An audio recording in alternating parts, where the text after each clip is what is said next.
Let's speak to now Professor Rob Galloway, the NHS consultant. Story on the front page of the Times today says 1 in 5 doctors in the NHS are sick of Britain and they want to leave. Well, we're all sick of it, but it's not our fault. Oh, some of us are sick of doctors as well. Rob, very good morning to you. Good morning. Thank you for having me. Not at all. What's wrong with doctors in this country? They're always moaning. You know, they train for years and years and years, and then they get a job that they expected to get, and then they say they don't like the terms and conditions, they don't like how hard they have to work, and they don't think they're making enough money. I think the main problem is the way that they have to work in terms of their rotas, not knowing when they're going to work, but also the job stability. What people don't realise is they get a job for the first couple of years as a junior doctor and a foundation year 1 and foundation year 2. And then actually there's not a guaranteed or a planned pathway for them to become either a GP or a consultant. And so there is a lot of junior doctors who've qualified, done their foundation years. We've spent a lot of money training them. They spent a lot of money getting trained. They're very, very good doctors. And there is no training scheme for them to go into. There's no plan to get them to become a consultant or a GP. Or even when they've qualified as a GP now, there is GP unemployment. And so we've got to think about the money we are wasting as a country training these people and then not having jobs for them. Has that changed then somehow? Did it used to be better? There used to be, in many ways, there used to be you guaranteed a job, you qualified as a doctor, and you'd be guaranteed getting the way through to consultant. There's a lack of doctors. Now, there is no plan of what to do with a lot of the medical students we've trained as doctors. And why is that then?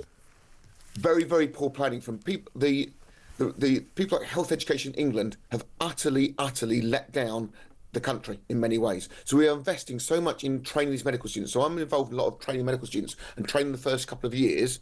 Once they've got the first couple of years, there should be pathways for them to become GPs, consultants, but there is not enough training programs. And I know people talk about the salaries, etc., but I don't think that's the main issue. I think the main issue is when they're at work, there's a lack of autonomy from a lot of systems. A lot of hospitals just give them a blank rolling rota, and that's what they've got to work. But when you're training them, right, do you not have these conversations? Do they not ask you what's it going to be like? You know, because they're investing in quite a lot of years in their training. They're investing in quite a lot of money. They're borrowing quite a lot of money.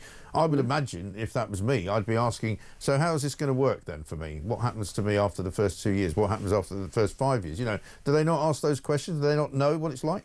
Yeah, and they are very scared. And a lot of them are going to Australia or overseas because there is not the planning of what we're doing.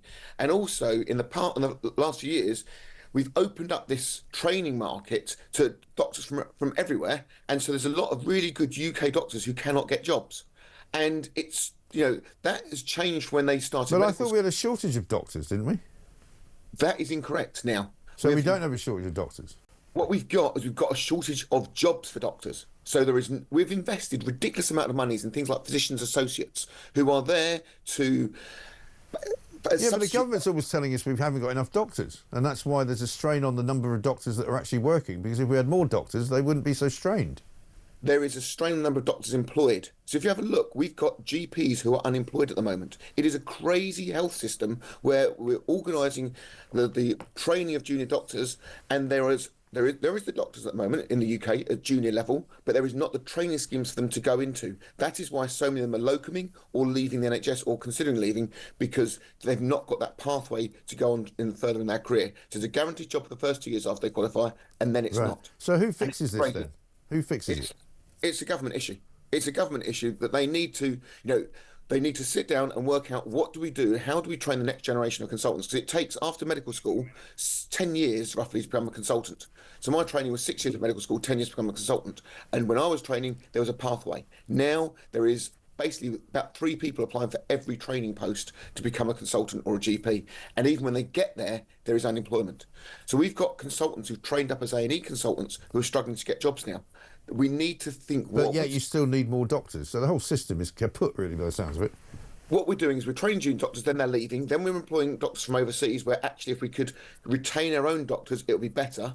And actually we're putting the money into things like physician associates who aren't, can't make those crucial decisions, because the difference between a doctor and, say, a physician associate is a doctor is a risk-statistician. They're the ones who can actually say, this patient doesn't need to come to hospital. Because the problem with what we're going on about the NHS, we say we need more and more doctors, more and more tests, more and more everything. Actually, what we need to do is reduce demand, realise when we shouldn't be treating people, when we don't need to do tests. But what's the BMA's role in all this then? Shouldn't they be helping to make this system better?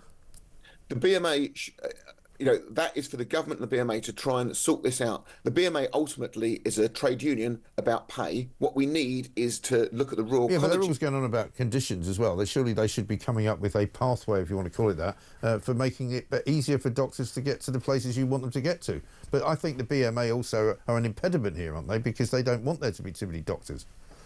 Well, they are arguing that they want one of their policies is to increase the number of training jobs. They don't want their members to not have jobs to go to, and that is what ultimately is happening.